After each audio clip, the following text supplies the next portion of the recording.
आऊज़ु बिल्लाहि मिनश्शैतानिर्रजीम बिस्मिल्लाहिर्रहमानिर्रहीम। अस्सलामु अलैकुम नाज़रीन हज़रात, आप देख रहे हैं ज़ोया लाइफ हेल्थ केयर। दोस्तों, आज मैं आप लोगों को एक आसान और छोटा सा वजीफ़ा बताऊंगा।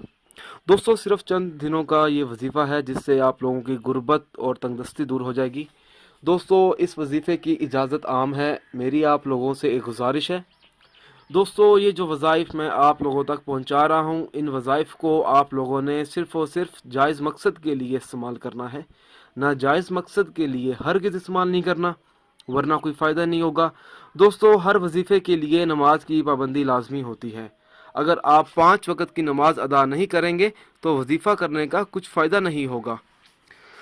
दोस्तों, अगर कोई ऐसा शख्स है जो चाहता है कि उसकी गुर्बत और तंगदस्ती दूर हो जाए, तो उस शख्स को चाहिए कि वो ये वजीफ़ा करे। वजीफ़ा इस तरह से पढ़ना होगा: हर रोज़ नमाज फ़जर और नमाज इशा के बाद अव्वल व आखिर 3-3 मरतबा दरूद पाक पढ़े, दरमियान में 7 मरतबा सूरत मुज़म्मल पढ़े और अल्लाह ताला से दुआ मांगे।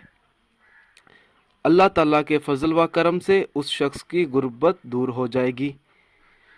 दोस्तों, इस वजीफ़े को पढ़ने से आपकी तमाम मुश्किलात हल हो सकती हैं, जैसा कि रिज़्क़ की कमी, रिश्ते का मसला, घर के मसाइल, घर की लड़ाई, इस तरह के कई और मसले होते हैं हर घर में।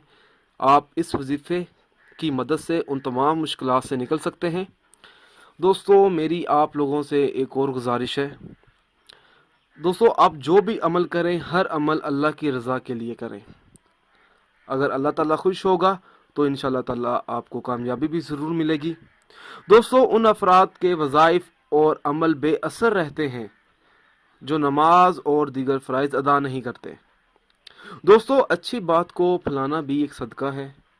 अगर आप मुझसे कोई भी वजीफ़ा पूछना चाहते हैं या कोई ऐसा वजीफ़ा है जिसकी आपको समझ नहीं आई, तो आप मुझे इस वीडियो के नीचे कमेंट कर सकते हैं। अगर आप इसी तरह की मज़ीद वीडियोस देखना चाहते हैं तो हमारे channel Zoya life health care को सब्सक्राइब करना हरगिज़ ना भूलें, ताकि आपको आगे आने वाली वीडियोस की मालूमात मिलती रहे। जज़ाकल्लाह।